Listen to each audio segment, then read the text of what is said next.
Oh, alright, let's get out of here.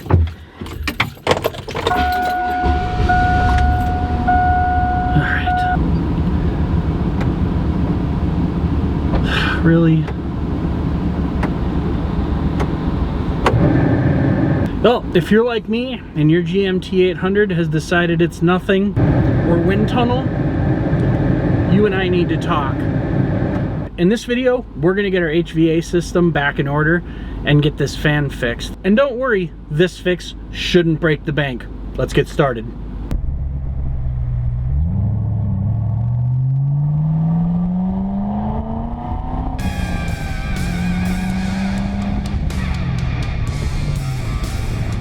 What's up, guys? Welcome to Driver J's Garage. My name is Josh, and this is Warpig, my 2001 GMC Yukon. Now, if you, like me, have an HVAC fan that believes only in maximum effort, it's highly likely your issue is the blower motor resistor. It's a pretty common issue on this era of vehicles. You don't need to go running off to the dealer or to your favorite independent shop to get this issue fixed. Because in under 30 minutes with basic hand tools and for under $50, we're going to show you how to take care of this issue in your very own garage or driveway. It's really simple, so let's head over to the workbench. I've already gathered up all of our supplies. We'll go over what we need, and then we'll head over to the passenger side and start tearing into our Yukon. We've got everything laid out here on our workbench in front of us. So what we're going to need is we're obviously going to need our new blower motor resistor, a 5/16 side terminal battery wrench, or a 8mm or 5/16 wrench. You can use either one. Those are interchangeable tools. A 1/4-inch drive ratchet, a 5mm, a 7mm socket. I've actually got two because for part of this I like to use a deep well. For the other part I like to use a shallow or normal depth. You're going to need a small extension, and this one I do mean small. It is about an inch or a little bit more. And then a couple of optional extras you're going to probably want just to make things a little bit easier is a flashlight, just to give you a little bit of extra illumination under your dash as you're working. And I like to have a flexible, extendable service mirror. And this is just so I can see that I'm making sure I am getting to one of the screws in the right way and finding the screw and not spending a lot of effort, because I actually have found that the screws on a couple of these aren't there. And so I'm spending a lot of time trying to get a socket onto a fastener that isn't even in place. Let's go ahead and get to work. The first thing we're going to do is we're going to go ahead and pop our hood and disconnect our negative battery cable, because anytime I'm touching the electrical system, for me personally, I want the battery disconnected. That way we don't risk any damage to our electrical system or any risk of shocking ourselves and potential injury. So we're going to go ahead and get the hood popped on the Yukon.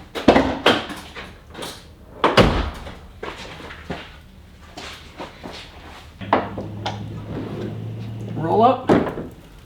Pop our hood, and then we'll get down here into the battery. And we will get out our 5/16 terminal wrench. I love this Craftsman one. It is a lot easier to get into these gaps sometimes than a regular socket wrench is. So all you gotta do is flip that on. And we're gonna go ahead and loosen up that negative battery terminal. And this thing is absolutely awesome. I love these. And look how quick that is. And now we've got no power to the truck, and we can go ahead and get to work. We're gonna head over to our passenger door, and we're gonna be working right down here in the passenger footwell. There is going to be a little area right down here. This is called the hush panel or the kick panel. We're gonna need to go ahead and take this off. There are 3 7mm screws that are housed in there. We're gonna get it a little bit more lit up in here and get you guys in for a close-up of where those are. And you're going to want your socket, your ratchet, and your extension for this. Unfortunately, I've already taken one of the fasteners out, and I got it out, and I realized I thought I'd hit the record button and missed it. So this fastener right here is one of our 7mm, and it's from right up under here, and you'll have to feel for the hole. But it is right up by the center console, and it is very difficult to get your wrench up in there, but that's what you need your extension for. Our second one is right here. I've already got it partway off, so we're just going to go ahead and resume getting this one out. And actually, that is easy enough that I can do that one by hand now that it's broken loose. So we've got 2 of our fasteners loose again here. And our final one is all the way over here, right here, up against the outside edge of the passenger footwell. And we'll go ahead and get our wrench on here and get this bad boy turned out.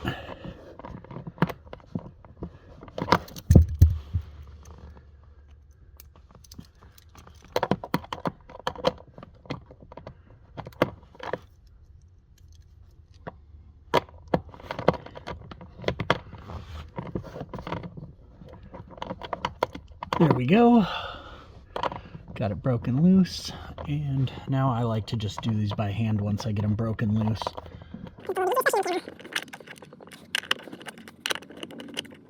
There we go. And all three of our fasteners are out.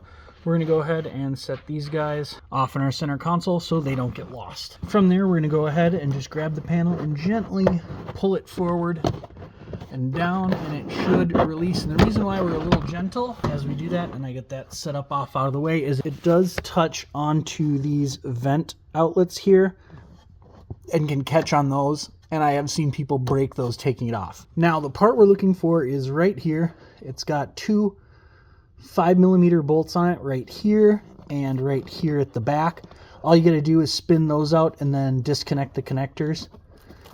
So we'll just get our 5mm socket and get that on there and get that twisted out. One thing to take note of while you are working to get this out is inspect your electrical connection. If this thing looks crispy or like it got in a fight with the deep fryer, you're going to want to replace the pigtail here as well. Mine looks pretty good, so I think we're going to be good to go on this one. We're just going to go ahead and get it broken loose.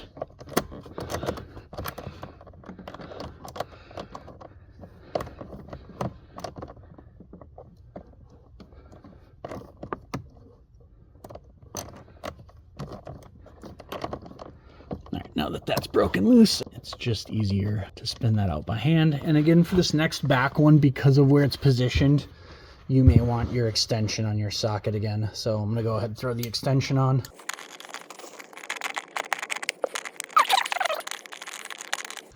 There we go, both of our fasteners out. Again, I'm gonna set these in our center console so we don't lose them. From here, we may need to pry it just a little bit to get it out, because sometimes these soft seals start to melt. Yeah, you can see, oh yeah, look at that. This thing is crispy. All right, now we'll pull this down. We got a pigtail that's way up in here as well that we got to disconnect. And this one is way the heck up in there and is going to be really hard to see on camera, but I will get you guys a still image to get that one. But to make it a little bit easier, we will start by just taking our flat blade, prying this connector just enough loose so it gets over the clip, and then pulling this clip off. But you can see our factory resistor is nasty looking and crispy. So that is definitely going to be what's causing our problem in this case. Now, our other connector is way the heck up in here.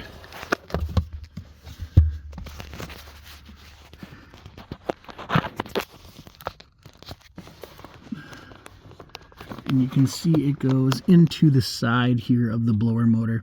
That one is a little bit more difficult to get out, so I'm probably not going to be able to show you on camera because it's too tight to get the camera up in here, but we'll get that out in a second. So as you go, one of the guides you're going to want to use when you go to pry out and get the clip off, you're going to want to look for the orange side and go above it to use your flathead screwdriver to pry this down. You're going to have to get in there blind and really just feel for it. So what I do is I just kind of put a little outward pressure on it as with one hand and kind of pull on the clip as I try and push down with the screwdriver, and then it pops out. And then it's a blind connection up into here. So it is a little bit hard. You have to feel for it as you go to plug it in, but the orange does go to the top. Now, if you've got bigger hands or just can't get flexed up in there to get a hold of the connector and get your screwdriver underneath or in between that clip to release it, you can actually take the blower motor down out of the housing right here and remove that. There's just a couple of fasteners, 3 or 4, I believe it is, to get the blower motor down. It is one additional step, though, where you have to then disassemble and reassemble that. So it does add a little bit of time to the job. And so if you need that extra little bit of space or just can't get that pigtail disconnected or reconnected, then that's going to be the way you're going to want to do that, is by dropping the blower motor. And then once you've got the blower motor removed from the housing, you'll just pull the clip out of here and you'll need to pry up here to get that removed. And that's where you would just stick the flat blade screwdriver in up here near the top. Give it a little push down and you'll be able to pry that clip out. Also, on some models, there's actually a pigtail extension that goes out from the blower motor and comes down and makes it a little bit easier to get to. So I believe that's just on the O2 Plus models at the mid-generation upgrades. And now we've got our new resistor in hand. We're just going to go ahead, reach up and plug this in where we unplug that connector. It is a blind connection as we reach up into there, but just remember that orange goes toward the top. There we go. Got it nice and clipped in. We'll clip on our other harness here. And gently feed it up in as we line up our two holes. And then we'll grab our fasteners and start to tighten those bad boys back down. And I just start these by hand so as not to cause any damage. And one of the tricks you can do to make sure that you get these fasteners in easily is the back one you're kind of doing blind if you don't do it first. So I just kind of run it through the hole. I keep my socket attached to it and you can see then where you're going to line up to. And I just kind of aim it up in. And this way, as I get it lined in, it's a little harder for me to see without blocking you guys. But we'll just kind of guide it right into there, and there it is, right on the edge of that mounting point.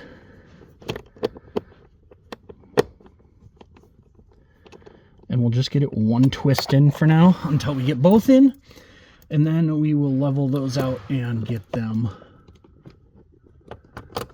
secured down. Now you don't need to go crazy on these. These are metal fasteners into a plastic housing, so don't go just absolutely ham as you tighten those back in. So we'll get these tightened down, and again, you can do these by hand. You really don't need the socket wrench. It's just kind of for keeping out of your way that I'm using it. You can use a nut driver on these if you prefer.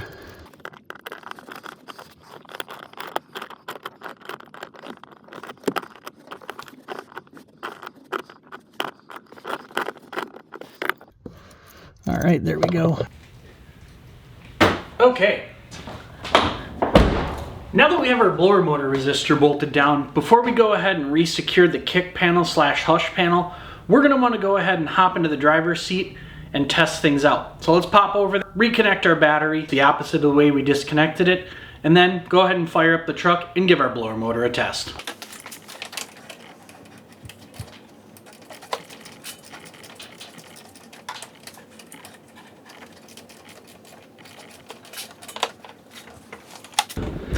Now, with any luck, we don't even need to start the truck to do this. We should just be able to kick it over to accessory mode and hear everything fire up. There's high. Yes.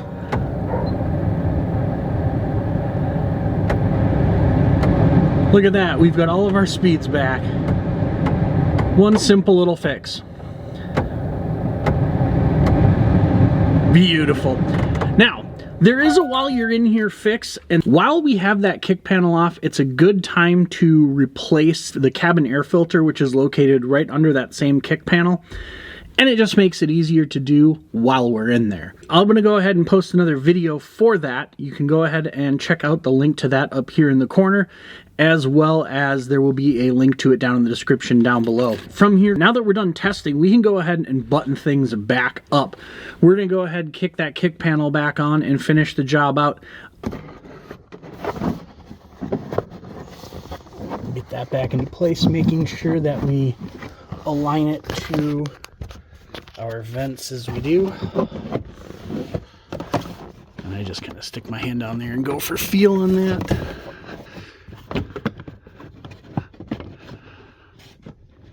And there, that's back into place. And now we just got to run our fasteners back in, and we'll just look at those visually. And this is where our service mirror will come in handy, because what we can do is we can lay it down on the carpet and angle it to where we can see up and into the fastener, just like that. And might take a little bit of doing to get into position as you lay it down. It is there for me to eyeball. A little harder to get on camera, but we'll use that to feed and make sure our holes are lined up. Run our fasteners back up in there. All right, we'll get these fasteners run back up in.